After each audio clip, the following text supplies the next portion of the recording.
Bonjour, c'est IQ91. Voici l'analyse technique du CAC 40 pour la journée du vendredi 14 janvier 2011 pour le site boursicoté.com. Donc aujourd'hui, comme je le pressentais hier, la dynamique haussière qui nous portait maintenant depuis quelques séances a commencé à s'infléchir, puisque nous avons ouvert en baisse à 3961,04, nous avons marqué un plus bas à 3954,04, un plus haut à 3992,10 pour finalement revenir en clôture à 3983,28. Nous gagnons 0,21% sur le CAC, 8,5 points gagnés par rapport au cours de clôture d'hier. C'est quand même une petite hausse et d'ailleurs c'est confirmé par la loi de Dow. On voit bien ici les plus bas qui sont de plus en plus hauts et les plus hauts idem. Ce qui a attiré mon attention hier, rappelez-vous, c'était l'augmentation des volumes ici avec une baisse de l'amplitude de la bougie qui me faisait penser que les vendeurs étaient revenus un petit peu sur le marché pour commencer à prendre les bénéfices. Bon, ben ça s'est bien matérialisé aujourd'hui avec cette ouverture en baisse. On voit bien ici que la dynamique qui a porté la tendance ces derniers jours a tendance à s'infléchir, même si nous gardons un flux haussier, on a plus de mal à inscrire des nouveaux plus hauts. Ceci est confirmé par les indicateurs comme le stochastique qui est déjà sur un fort surachat à 98 points. Je rappelle que le stochastique est capé à 100 points, donc nous sommes quasiment à la valeur maximum de cet indicateur.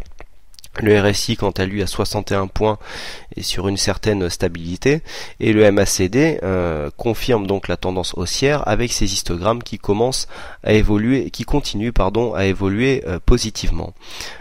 Pas de signe de retournement pour l'instant, on a juste une baisse des volumes qui reste au-dessus de la moyenne, donc pour l'instant la tendance est toujours haussière et soutenue, on perd juste un petit peu de dynamisme, la tendance continue à être haussière, il n'y a aucun signe de retournement comme je vous l'ai déjà dit, mais simplement le dynamisme commence à s'essouffler, une volatilité donc sous la moyenne par rapport à ce qu'on a connu ces derniers jours. Alors, que dire de cette tendance? C'est toujours les 4000 points qui est plus une limite, je dirais, psychologique que technique. Il n'y a aucune zone technique sur cette zone de cotation. Bon, pour l'instant, les 4000 points restent à portée. On attend plutôt un plus haut aux alentours des 4015. Pour l'instant, ce que l'on peut dire, c'est que on confirme donc la cassure des 3945. Et je rappelle qu'une petite consolidation qui viendrait ici chercher cette valeur comme zone de support serait tout à fait logique. Compte tenu ici du surachat qui commence à être marqué sur certains indicateurs. Par rapport aux signaux que nous avions en cours, bon, je pense que personne ne sera resté investi sur un tel signal sur le week-end. Donc je rappelle que le point de cassure se situait à 3950. Nous avions hier financé le stop au niveau des 3975. J'avais préconisé un stop ici sous le plus bas de cette séance pour ceux qui voulaient s'assurer un trade gagnant. Bon, là, quel que soit le point de sortie que vous aviez trouvé sur la séance du jour, eh bien le trade sera gagnant puisque avec un point d'entrée à 3950, même avec une sortie donc partielle à 3975 par rapport aux zones de cotation que nous avons aujourd'hui, eh bien le trade sera forcément gagnant. Donc là, en fonction de votre approche, vous auriez dû normalement clôturer ce trade. Pour ceux qui seraient restés over weekend, donc c'est prendre un petit peu de risque.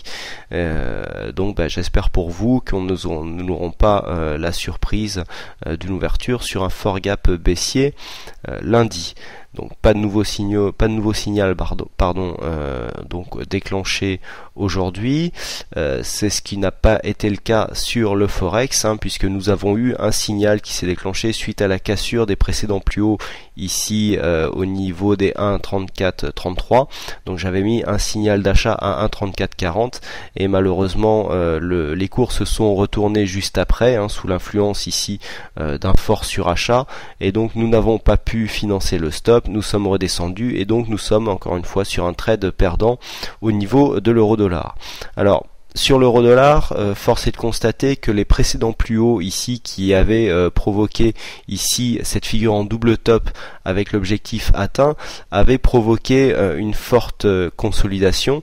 Et bien nous remarquons que là, suite à un test de ces plus hauts, les cours sont revenus ici dans ce que j'appelais hier une zone d'équilibre, qui a été en fait qui a fait suite à ce mouvement qui a été expliqué ici par la crise portugaise, et donc une reprise des cotations dans la même zone que là où nous étions en fait juste avant le déclenchement de cette crise. Donc on a testé un plus haut pour faire suite à la dynamique qui a porté les cours donc jusqu'ici, mais la zone était les niveaux étaient vraiment trop surachetés et une consolidation s'en est suivie.